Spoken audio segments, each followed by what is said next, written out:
اسلام میں اچھے اخلاق اور اوصاف کی بہت تاکید کی گئی ہے، اس لیے کہ اسلام اللہ تعالیٰ کا قائم کردہ ایک مکمل نظام حیات ہے اور انسان کی پیدائش سے لے کر موت تک پوری زندگی کے مسائل کا احاطہ کیے ہوئے ہے۔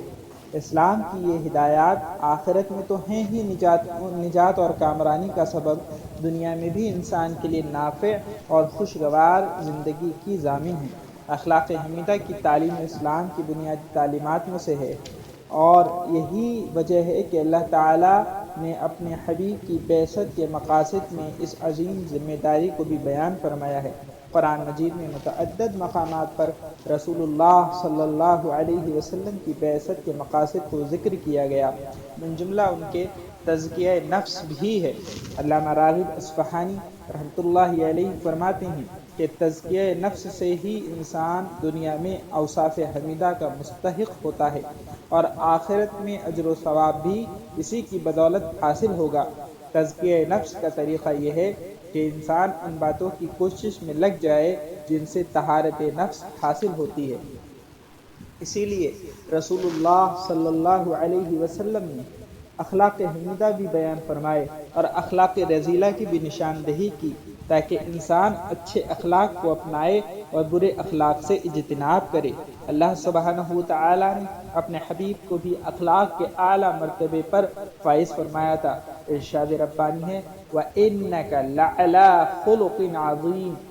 خلق کے معنی ہے کسی چیز کو ہموار کرنا، چکنا کرنا، ملائم کرنا۔ تخلیق کا مفہوم یہی ہے کہ اللہ تعالیٰ نے ہر چیز کو مکمل ترین صورت میں پیدا کیا ہے۔ دنیاوی چیزیں چونکہ بار بار استعمال کرنے سے ہموار ہوتی ہیں، اس لیے خلق کا مفہوم چیزوں کو پرانا کرنا بھی ہے۔ وہ اچھے کام جو بار بار کیے جائیں اور خوبصورت عادتیں بن جائیں، اخلاق کہلاتی ہیں۔ اس کا واحد خلق ہے، یہ واحد اخلاق کے لیے بھی بولا جاتا ہے۔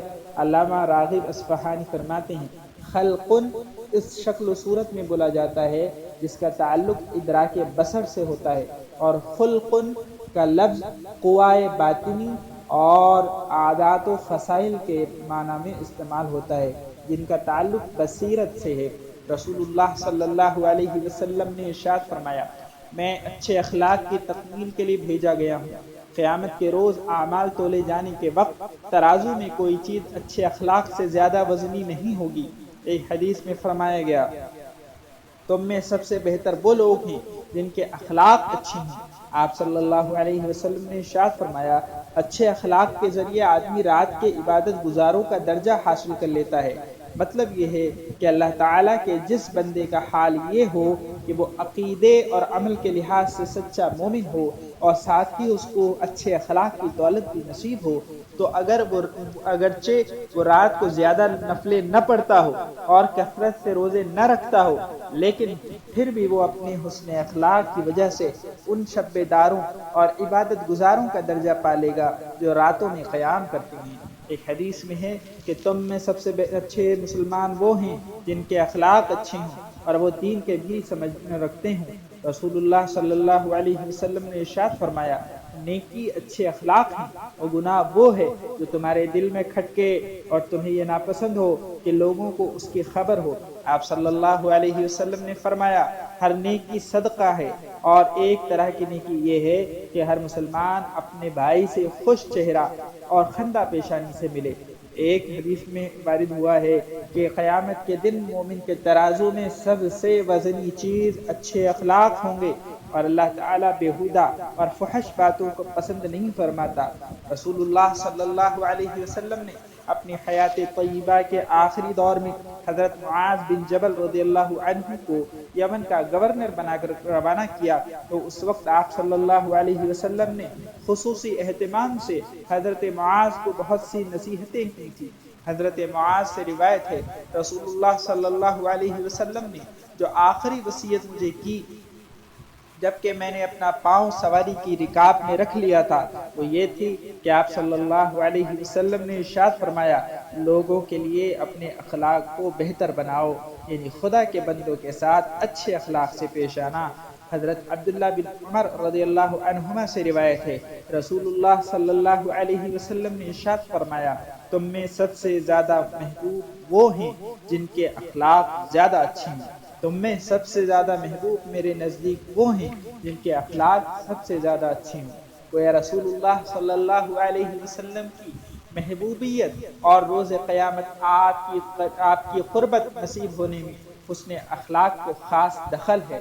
ایک روایت میں ہے کہ حضرت عمرو بن شعیب اپنے والد سے اور وہ اپنے دادا سے روایت کرتے ہیں کہ انہوں نے حضرت نبی کریم صلی اللہ علیہ وسلم کو ارشاد فرماتے ہوئے سنا، کیا میں آپ لوگوں کو بتلاؤں کہ آپ میں سے سب سے زیادہ عزیز میرے نزدیک کون ہے، جو قیامت کے دن مجلس میں میرے نزدیک زیادہ قریب ہوگا؟